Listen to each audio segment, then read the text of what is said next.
Oi, pessoal! Aqui estamos nós para mais uma aula de matemática. Hoje o tema é progressão geométrica ou PG. Você viu no clipe de entrada, né? Empréstimos e tal, matemática financeira é uma das aplicações da PG, tá certo? Para começar, eu queria convidar você a ver a lenda sobre a criação do jogo de xadrez, que foi narrada de forma magnífica pelo autor Malba neste livro aqui, da editora Record. É o livro O Homem que Calculava, de Malba. Então vamos lá, vamos ver a historinha aí. Na Índia Antiga, viveu um rei chamado Yadava, que acabara de perder seu filho em combate contra uma tribo rival. E após longos dias de tristeza, encontrou em Sessa uma grande lição de vida. Sessa, um sábio da região, apresentou ao rei uma grande novidade: um jogo. Um jogo que consistia basicamente em um grande tabuleiro, dividido em 64 quadradinhos claros e escuros.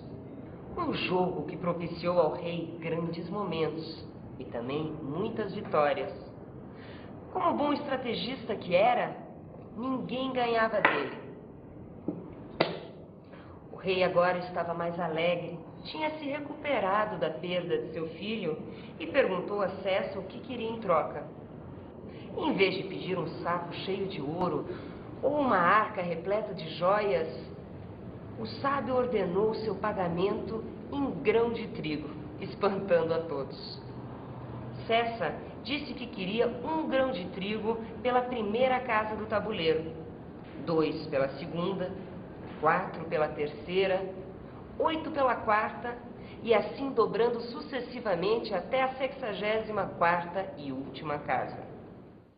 Bom, você viu que pedido curioso do inventor do xadrez?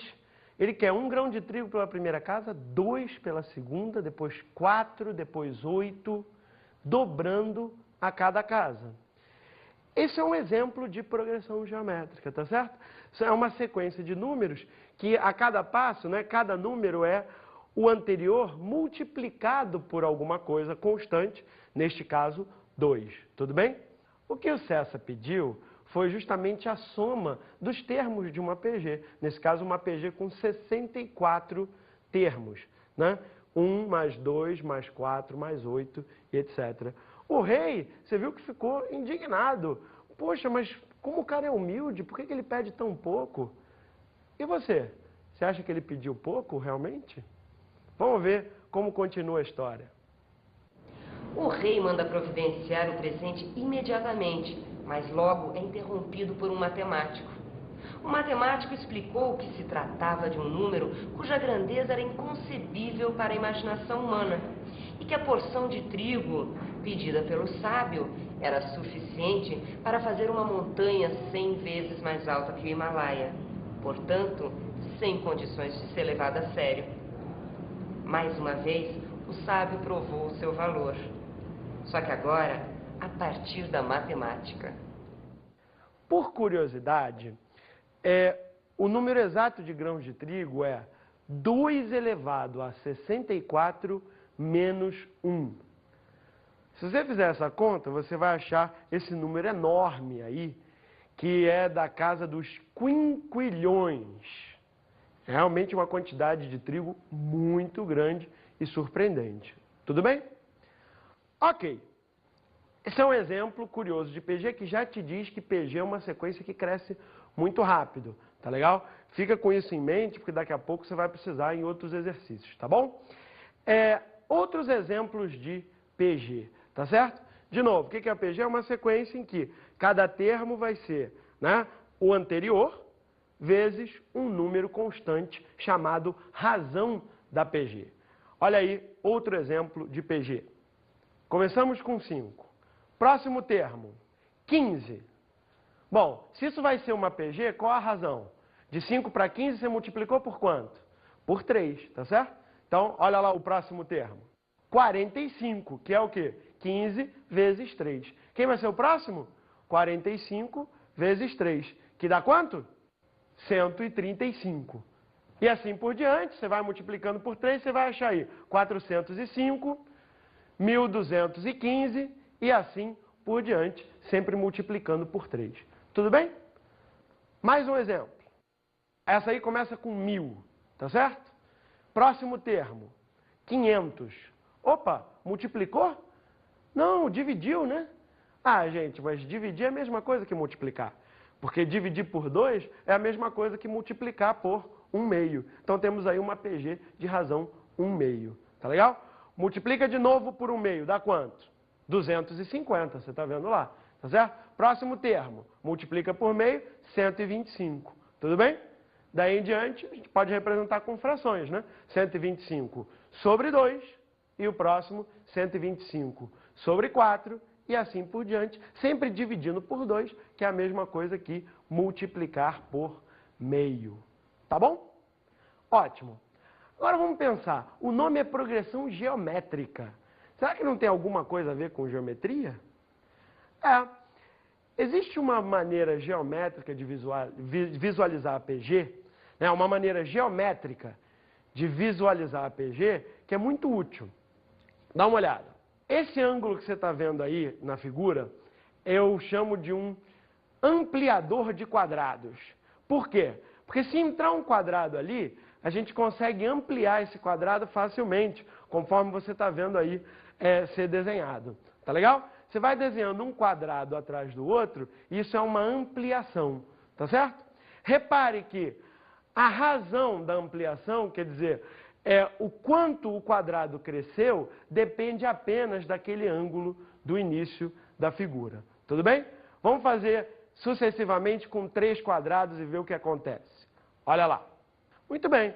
Veja, como a razão da ampliação só depende daquele ângulo, né?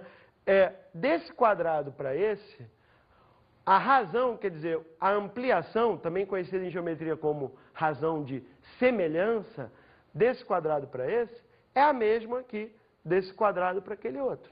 Tudo bem? Então, se a gente chamar o lado do primeiro quadrado de A1, o lado do segundo quadrado de A2 e o lado do terceiro de A3, né? Esses números A1, A2 e A3 formam uma progressão geométrica. E você pode usar essa figura para construir os próximos termos da progressão geométrica. Tudo bem? E uma pergunta interessante é, como é que eu faço para ir do A1 para o A2? Eu multiplico pela razão. Tudo bem? Vamos chamar a razão aqui genericamente de Q. Por que chamar de Q? Ora, porque é uma convenção. Mas eu acredito que esse Q tem a ver com quociente, né? Porque, repara, A2 dividido por A1, ou seja, o quociente de A2 por A1 é exatamente Q, a razão da PG. Tudo bem? Ora, se do A1 para o A2 você multiplica por Q e do A2 para o A3 você multiplica por Q, o que você tem que fazer para ir direto do A1 para o A3? Você multiplica por Q e depois de novo por Q. Total, você vai multiplicar para ir do 1 para o 3 por Q ao quadrado. Tá legal? Isso é o que a gente chama de termo geral. Uma forma de ir do primeiro para qualquer outro termo. Tudo bem? Então vamos ampliar aquela escadinha ali, aquela sequência de quadrados, para ver o termo geral da PG. Olha lá. Então você tem, né? A1, A2, A3, fomos ampliando, né? Desenhando os quadradinhos até chegar no AN. Repara que de um quadrado para o outro você está sempre ampliando Q, ou seja, multiplicando os seus lados por Q. Como é que eu faço para ir do A1 até o AN? Né? Quantos passos você precisa dar? Se você preferir, imagina você caminhando nessa escadinha que fica montada aqui em cima, né? E desse degrau para o último, para o enésimo, quantos passos você dá? Exatamente, N menos 1 passos, tá certo? Mas na PG, a cada passo, você não multiplica pela razão? Q? Portanto, após N menos 1 passos, você vai multiplicar por Q N menos 1 vezes. Resultado é multiplicar por Q elevado a N menos 1. Portanto, o enésimo termo da PG é igual ao primeiro multiplicado pela razão elevada a n menos 1. Este é o termo geral da PG. Tá bom? Vamos ver um exercício então. Olha lá. Uma progressão aritmética e uma progressão geométrica têm ambas o primeiro termo igual a 4, sendo que os seus terceiros termos são estritamente positivos e coincidem. Sabe-se ainda que o segundo termo da progressão aritmética excede o segundo termo da progressão geométrica em 2. Então, o terceiro termo das progressões é igual a... Esse enunciado é meio confuso, né? Você tem que ler com atenção. Mas deixa eu te explicar com calma, né? Isso é uma questão de um vestibular muito importante, né? Um dos vestibulares que tem mais candidatos no Brasil, tá? E ele fala de duas progressões, uma aritmética e uma geométrica. Tudo bem? Ele diz que as duas começam com 4 e as duas têm o terceiro termo igual. E ele também diz que esse terceiro termo é positivo. Tá? Como é que a gente representa isso? Olha só. A PA, nós vamos representar assim. PA, progressão aritmética. Primeiro termo 4, como o enunciado disse, e terceiro termo Y. Tudo bem? A gente não sabe qual é. Y é a incógnita do problema. O termo do meio, o enunciado diz que é 2 unidades a mais que o termo do meio da PG. Tá legal? Por isso que eu representei por x mais 2. Tudo bem? X vai ser o termo da PG, x mais 2 o da PA, conforme o enunciado disse. Olha como é que fica a PG. A PG fica 4xy. Tudo bem? Tanto a PA como a PG começam e terminam iguais, tá certo? Só o termo do meio, que na PG é x e na PA é x mais 2. Beleza? Primeiro vamos estudar a PA, tá legal? A PA, 4x mais 2y, tem uma propriedade muito bacana, que é a seguinte: a soma dos extremos é sempre igual ao dobro do termo do meio. Tá lá, 4 mais y vale o dobro do termo do meio, que é x mais 2. Tudo bem? Fazendo essa continha, vai dar 4 desse lado, que vai cortar com o 2 vezes 2 do outro. Tchau! E fica y igual a 2x. Tudo bem? Agora, antes de passar para PG, dá uma olhadinha aqui. Qual a diferença entre PA e PG? Basicamente que na PA, a cada passo você soma, e na PG, a cada passo você multiplica. Então, grande parte das propriedades da PG, você pode deduzir a partir das propriedades da PA, trocando soma por multiplicação. Como é que fica essa propriedade aqui? Ó, em vez de somar o primeiro com o último na PG, você vai multiplicar. Em vez de fazer 2 vezes o termo do meio, você vai fazer o termo do meio ao quadrado. Vamos fazer isso na PG. Olha lá. PG é 4xy. Tudo bem? Os extremos, na PG você multiplica. Na PA você somava. Fica 4 vezes y. E o termo do meio? Na PA você faz 2 vezes o termo do meio. Na PG você faz o termo do meio ao quadrado. Tudo bem? Agora nós podemos usar o que acabamos de descobrir. Nós não descobrimos que o y vale 2x? É, y vale 2x. Então, no lugar desse y, podemos colocar 2x. Aí fica essa conta aqui. 4 vezes 2x igual a x ao quadrado. É neste momento que nós vamos utilizar o que o enunciado disse. Tá legal? Que os termos são positivos. Tudo bem? Por quê? Porque esse x não pode ser zero. Se o x fosse zero, o y também seria zero, e o enunciado diz que o y é positivo. Como não é zero, atenção a isso. Como não é zero, posso cortar esse x do lado de cá com um dos dois x que estão multiplicados no x ao quadrado. Corta o x com esse 2zinho aqui, fica x igual a 8. Tudo bem? Pergunta do enunciado não era o x, era o y, mas agora ficou fácil. O y você sabe que vale 2x, então o y é 2 vezes 8, 16. Tudo bem? É um exercício interessante porque mistura PA com PG, né? E é uma questão de um vestibular muito importante do Brasil. Tá legal?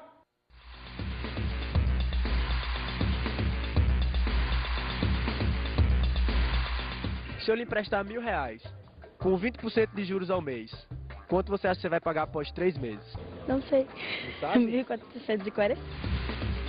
Após 3 meses, o senhor acha que eu vou ter que lhe pagar quanto? 20% de juros em cima dos 1.000. Seria 20% sobre 1.000, cada mês é 200, não é? Então, 3 meses, 600. Quanto o senhor acha que o senhor vai me pagar após 3 meses, com 20% de juros em cima? 1%. 20%. Com 100 dá 120, 1.000 dá 1.200, 1.600. 1.600? É. Vou pagar 1.728, 1.728, por que você acha que vai me pagar 1.728? porque é engraçado que é juros sobre juros, né? E eu também já acabei passando por isso com cartão de crédito, principalmente cartão de crédito, né? Você acha que você vai me pagar quanto após 3 meses? Eu tenho 3 alternativas aqui, ó. 1.200, 1.440 e 1.728. Quanto você acha que você vai me pagar após 3 meses? É 20% em cima de cada mês. Não tenho nem ideia. Eu acredito que, no caso do juro sobre juro, deve ser a terceira alternativa, a maior. A maior. 1.728. Tá correta a resposta. E aí, você viu lá? Esse negócio de dívida, né, juros, etc., também é algo que às vezes surpreende as pessoas do mesmo jeito que o rei se surpreendeu com a recompensa que o César pediu a ele. Por quê? Porque as dívidas, né, os juros, com os juros, as dívidas também crescem de acordo com uma progressão geométrica. Por quê?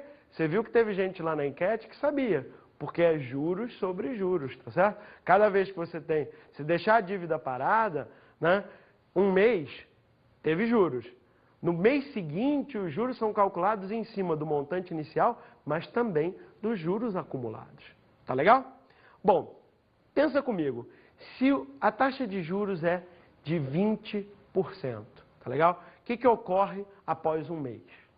Após um mês, você tem o montante inicial, que era 100%, mais 20%.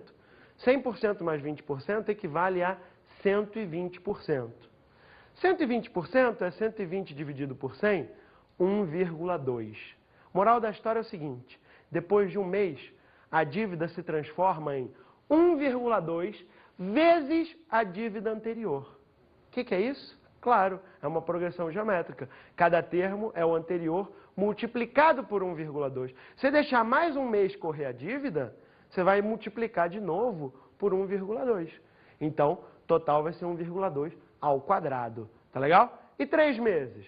Exatamente. Se deixar a dívida correr 3 meses, no final você vai multiplicar por 1,2 ao cubo. Esta é a conta que você tem que fazer para determinar qual o valor da dívida após 3 meses. Vamos ver a conta. Olha lá. 1.000 multiplicado por 1,2 ao cubo, né, vai ser 1.728, que algumas pessoas da enquete sabiam fazer, né? Algumas pessoas acertaram. Tá legal? Isso após 3 meses. Agora, o que surpreende algumas pessoas é que se deixar uma dívida parada, uma dívida como essa, com taxa de juros de 20% ao mês, deixar essa dívida parada não 3 meses, mas 2 anos, o montante final é bem maior do que muita gente pensa. Parecido com o rei se surpreendendo em relação àquela recompensa do César. Tá legal? Vamos fazer a conta da dívida após 2 anos. Qual é a dívida após 2 anos? Você já sabe.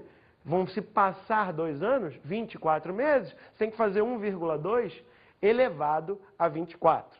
Claro que essa conta você usa a calculadora para fazer, tá certo? Olha o que você vai encontrar.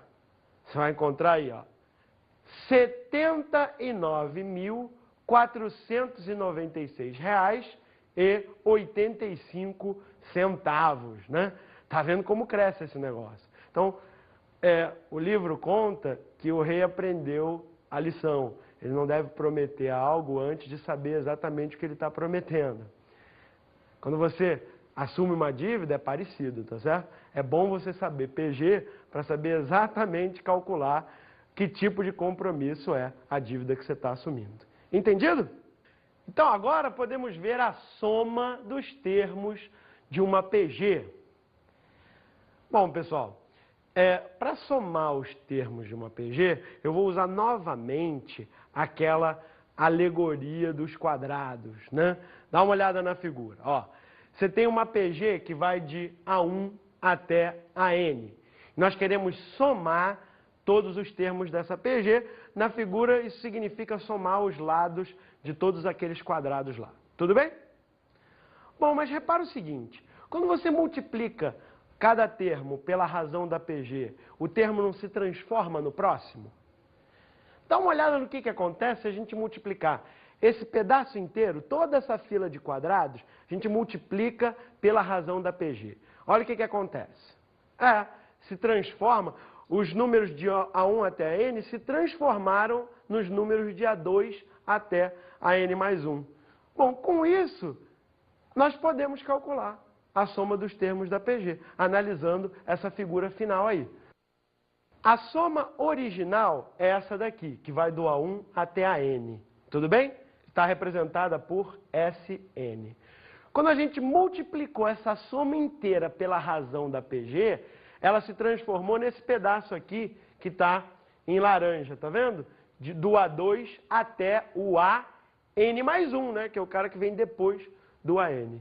Tá certo? Bom, esse pedaço amarelo é o Q vezes Sn, tá bom? Acompanha aqui comigo na figura para você entender as fórmulas que vêm depois. Olha só. Quem é esse pedaço laranja? É o Q vezes Sn. Ele é igual a quanto? Ele é o anterior, Sn, tudo bem? O que você fez com o anterior para chegar no amarelo? Você tirou o primeiro, né? Tirou o A1 e acrescentou quem? Isso, acrescentou o último, que é o AN mais 1. Dá uma olhada como fica. Ó, QSN é a soma anterior subtraída, né, do A1, tá certo? Menos A1, mais o termo seguinte, que é o AN mais 1. Agora é só fazer a continha aí, dá uma olhada. Esse Sn passou para lá, ficou menos Sn. Mantém o menos A1 e agora, veja, o AN mais 1. Se eu partir do primeiro termo, quantos passos eu tenho que chegar até o N mais 1? São N passos. A cada passo não multiplica pela razão? Por isso que o AN mais 1 é A1 vezes Q elevado a N. Lembra o que eu usei aqui? Isso, o termo geral da PG. Tá bom, você já entendeu? Completa a conta. Olha lá, coloca o Sn em evidência aqui. Multiplica Q menos 1. E do lado de lá, o que dá para colocar em evidência? O A1, né? Colocou o A1 em evidência, ficou multiplicando Q elevado a N menos 1. Tá legal? Dividindo, nós vamos obter a fórmula da soma dos termos, né, dos N primeiros termos de uma PG. A fórmula genérica é essa daqui. Soma dos N primeiros termos vai ser o primeiro termo multiplicado por, abre parênteses, razão elevada ao número de termos, menos 1, dividido por razão menos 1. Entendido? Mas é só isso, professor? Ah, moleza! Então agora podemos fazer exercícios sobre o tema.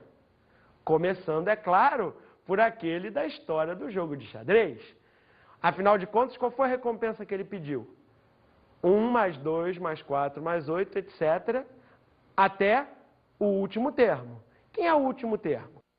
São 64 termos, porque eram 64 casas do tabuleiro de xadrez, tá legal? O que você ainda não sabe é quem é esse último termo, tá legal? Você precisa dele? Na verdade, você nem precisa. Mas é divertido calcular, tá legal? Olha só, basta você olhar essa sequência de outro jeito. Se você observar que essa sequência, na verdade, é igual a 2 elevado a 0, que é o 1, mais 2 elevado a 1, que é 2, mais 2 elevado ao quadrado, que é 4, mais 2 ao cubo, rapidamente você descobre o último termo, tá certo? Não são 64? Você não começou do zero? Então o último é 2 elevado a 63, né? De 0 até 63 são 64 termos. Tudo bem? Ótimo. Calculando esta soma, usando aquela fórmula, como é que vai ficar? Olha aí. A razão é 2, né? Cada passo você multiplica por 2. A fórmula da soma é essa daqui. Tá legal? Fórmula que você acabou de ver. N, que é o número de termos, aparece elevado aqui na fórmula, tá certo? Aparece a razão elevada ao número de termos na fórmula. O que você tem que ver é, o nosso N agora quem é? 64, que são 64 termos. Então vai ficar o S64. Olha aqui, S64. Substitui o A1, que é o primeiro termo. Era 1, o primeiro termo. Aqui, a razão, 2. e o número de termos, 64. Substituiu na fórmula, moleza, 2 menos 1 do denominador ficou 1, resultado 2 elevado a 64 menos 1, aquele resultado que eu já tinha falado para você. Você viu agora que é esse mesmo o resultado da soma dos termos daquela PG, que é a recompensa que o César pediu ao rei. Tá legal? Agora você já sabe fazer essa conta. Vamos a mais um exercício. Dá uma olhada no enunciado. A soma dos n primeiros termos da sequência 6, 36, 216 e assim por diante, até um termo genérico 6 elevado a n, aí, né, é 55.986. O valor de n é... Então, olha lá, agora você tem que calcular o número de termos, sendo que ele te deu a soma, né? Te deu o primeiro termo, te deu também a razão, é só você olhar, tá legal? Mais uma vez, temos que aplicar a fórmula da soma dos termos da PG. Dá uma olhada em como fica. Aqui, a gente vai usar essa fórmula, né? Sn igual ao primeiro termo, que multiplica a razão elevada ao número de termos menos 1, dividido pela razão menos 1. Usar essa fórmula neste problema, como é que fica? Então, substitui na fórmula. Primeiro termo 6, razão 6. Elevada ao número de termos, que nós ainda não sabemos, menos 1, dividido por 6 menos 1, igual a 55.986. Tudo bem? Gente, não se assusta com esse número. Faz a conta. Fica. Multiplica por 5, divide por 6, etc. Você vai achar que o 6 elevado a n menos 1 é igual a 46.655. Ou seja, 6 elevado a n tem que ser 46.656. E a sua incógnita é o n. Gente, isso aqui assusta algumas pessoas, mas não precisa. Olha só. N não representa um número inteiro, ou seja, um número natural. Então, a resposta desse problema tem que ser um número natural. E a gente já não viu que a PG cresce bem rápido? Então, aposto que não vai demorar muito para as potências de 6 chegarem nesse número aqui, tá bom? O que você faz? Isso, você calcula as potências de 6 até chegar naquele número. Não dá muito trabalho, quer ver? É só você ser esperto. 6 ao quadrado você sabe que é 36. Eleva esse já ao quadrado também, né? 6 ao quadrado vai dar 6 à quarta. 36 ao quadrado, tranquilo, você faz a conta, dá 1.296. Tá legal? Com isso, fica fácil calcular já o 6 à sexta, né? Que é só multiplicar esse por esse. Quanto dá? 36 vezes 1.296. Você até pode ver que vai dar em torno de 40 mil mesmo, que era o que a gente queria. E realmente, vai dar exatamente, tinha que ser 46.656, né? Que sorte, olha lá! O que fica? Fica o 6 elevado a n, né, que a gente queria, igual a 46.656, que é o número que nós já acabamos de ver, que vale 6 à sexta. Portanto, pessoal, n igual a 6. Essa é a resposta do problema. Vamos ver agora a soma dos termos de uma PG infinita.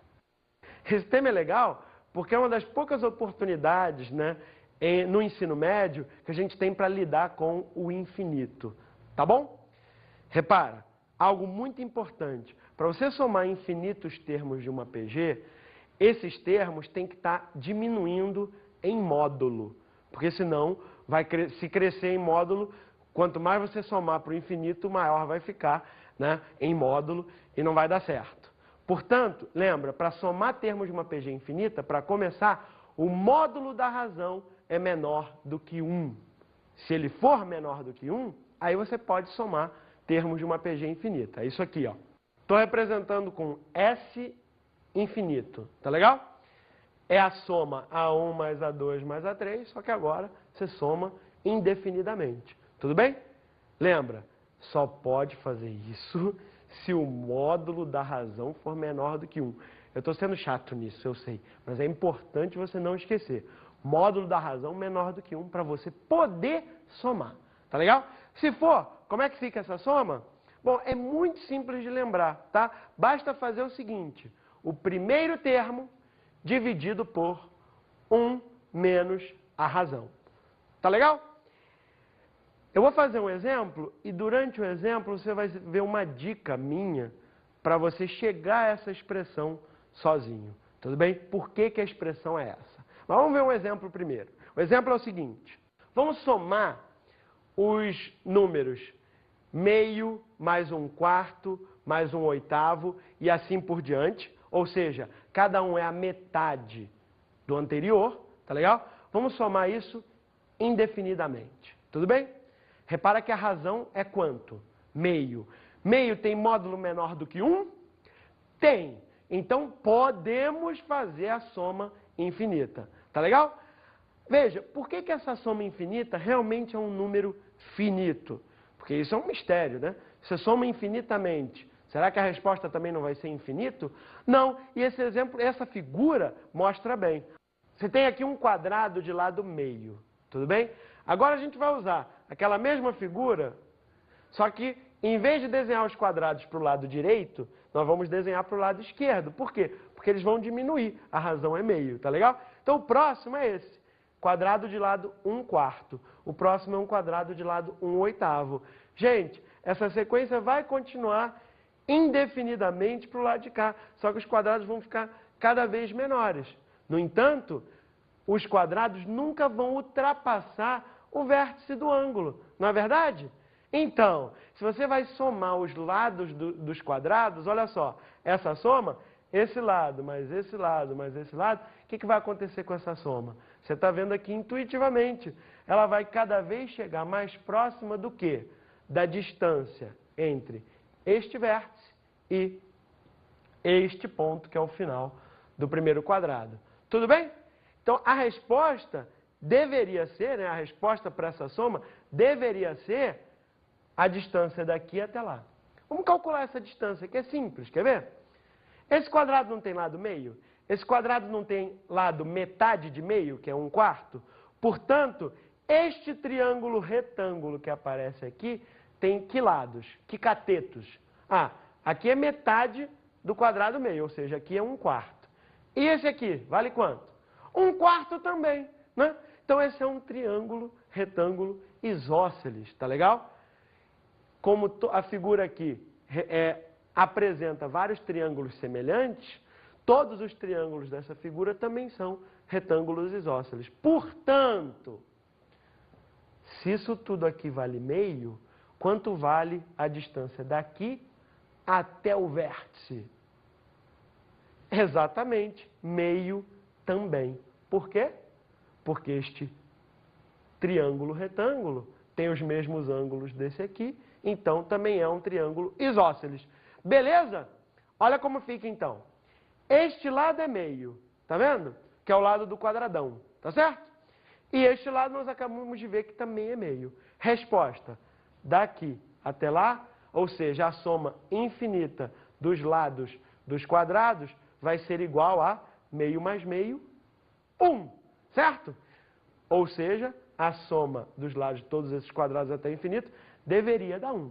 Vamos aplicar aquela fórmula e ver se realmente dá 1, tá legal? Ver se a gente pode confiar na fórmula. Olha lá, a fórmula é, para calcular meio mais 1/4, etc. Lembra como era a fórmula? Deixa eu te lembrar. É o primeiro termo dividido por 1 menos a razão. Exatamente. Como é que fica nesse caso? Substituindo, então, primeiro termo, meio. Embaixo, 1 menos a razão, que também é meio. Dá meio sobre meio, 1.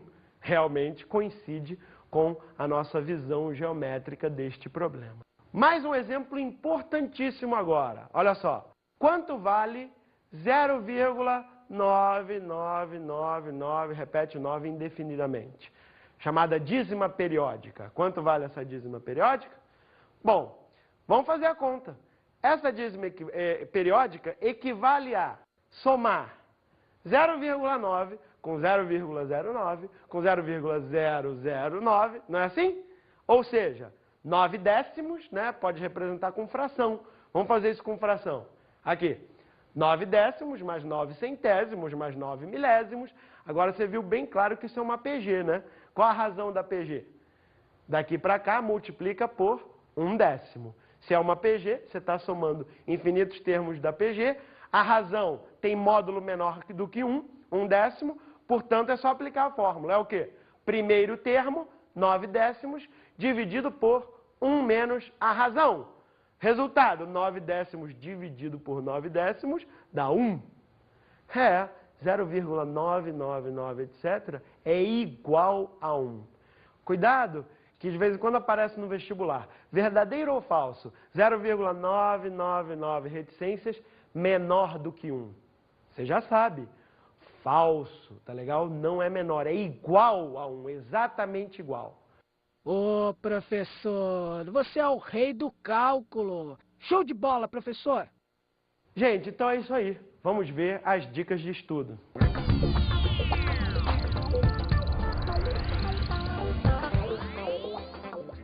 Minha dica para você estudar PG é: entenda PA primeiro, progressão aritmética. Grande parte do que você vai fazer com PG é uma repetição do que se faz com PA, substituindo o sinal de mais por multiplicação e a multiplicação por uma potência. Tudo bem?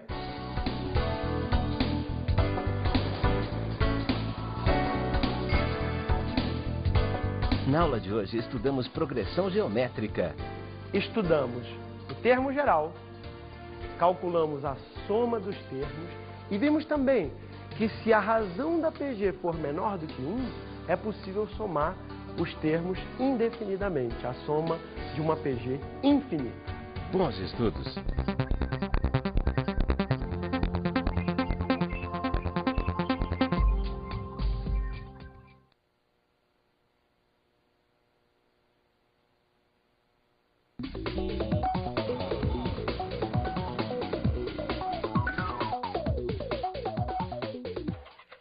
Prezado colega, utilize analogias com a PA que você já ensinou ao aluno antes de PG e repare que essa é uma das poucas oportunidades que você vai ter de conversar com seus alunos sobre o infinito, né, de uma forma relativamente intuitiva. Aproveite.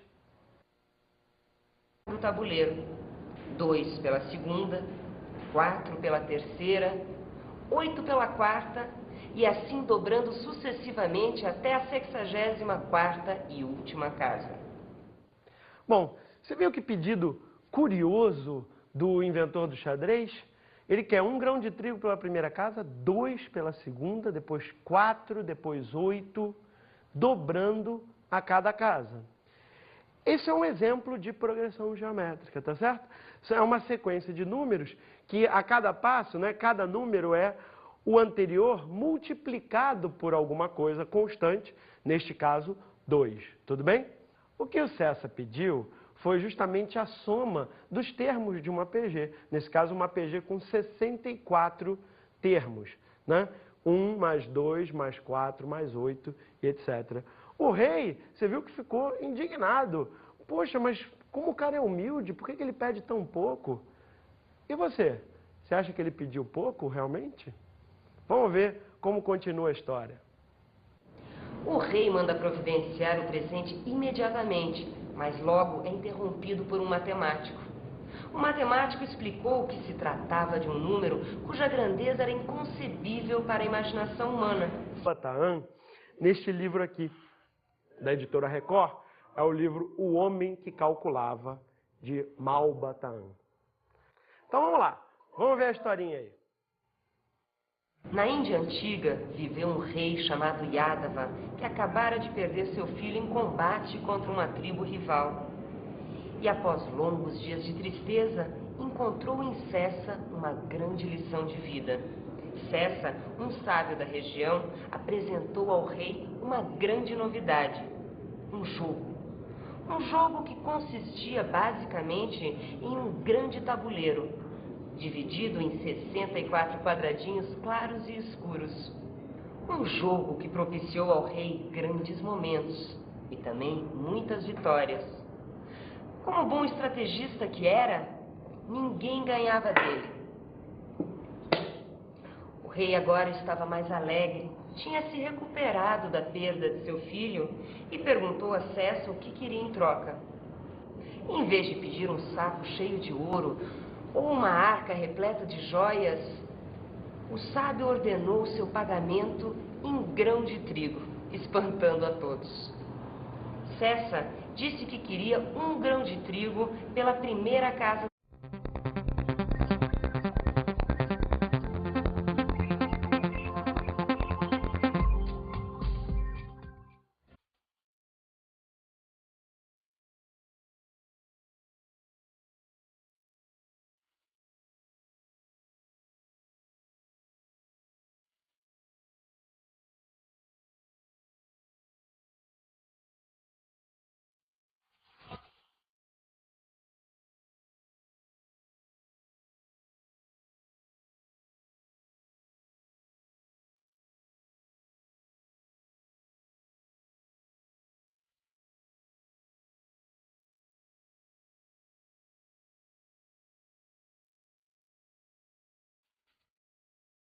Oi, pessoal! Aqui estamos nós para mais uma aula de matemática.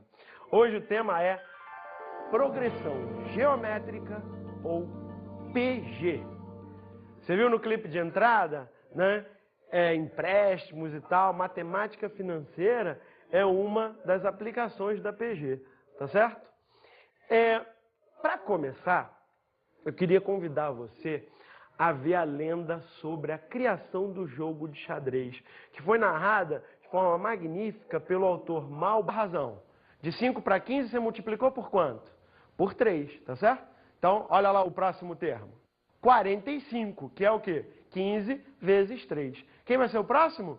45 vezes 3, que dá quanto? 135. E assim por diante, você vai multiplicando por 3, você vai achar aí 405, 1.215 e assim por diante, sempre multiplicando por 3.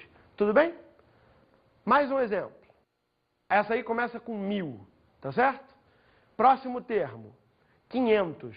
Opa, multiplicou? Não, dividiu, né? Ah, gente, mas dividir é a mesma coisa que multiplicar. Porque dividir por 2 é a mesma coisa que multiplicar por 1/2. Então temos aí uma PG de razão 1/2. Tá legal? Multiplica de novo por 1/2, dá quanto? 250, você está vendo lá, tá certo? Próximo termo, multiplica por meio, 125, tudo bem? Daí em diante, a gente pode representar com frações, né? 125 sobre 2, e o próximo, 125 sobre 4, e assim por diante, sempre dividindo por 2, que é a mesma coisa que multiplicar por meio, tá bom? Ótimo. Agora vamos pensar, o nome é progressão. E que a porção de trigo pedida pelo sábio era suficiente para fazer uma montanha 100 vezes mais alta que o Himalaia. Portanto, sem condições de ser levada a sério. Mais uma vez, o sábio provou o seu valor. Só que agora, a partir da matemática. Por curiosidade, o número exato de grãos de trigo é 2 elevado a 64 menos 1. Se você fizer essa conta, você vai achar esse número enorme aí, que é da casa dos quinquilhões. É realmente uma quantidade de trigo muito grande e surpreendente. Tudo bem? Ok. Esse é um exemplo curioso de PG que já te diz que PG é uma sequência que cresce muito rápido. Tá legal? Fica com isso em mente, porque daqui a pouco você vai precisar em outros exercícios, tá bom? Outros exemplos de PG, tá certo? De novo, o que é a PG? É uma sequência em que cada termo vai ser, né, o anterior vezes um número constante chamado razão da PG. Olha aí, outro exemplo de PG. Começamos com 5. Próximo termo, 15. Bom, se isso vai ser uma PG, qual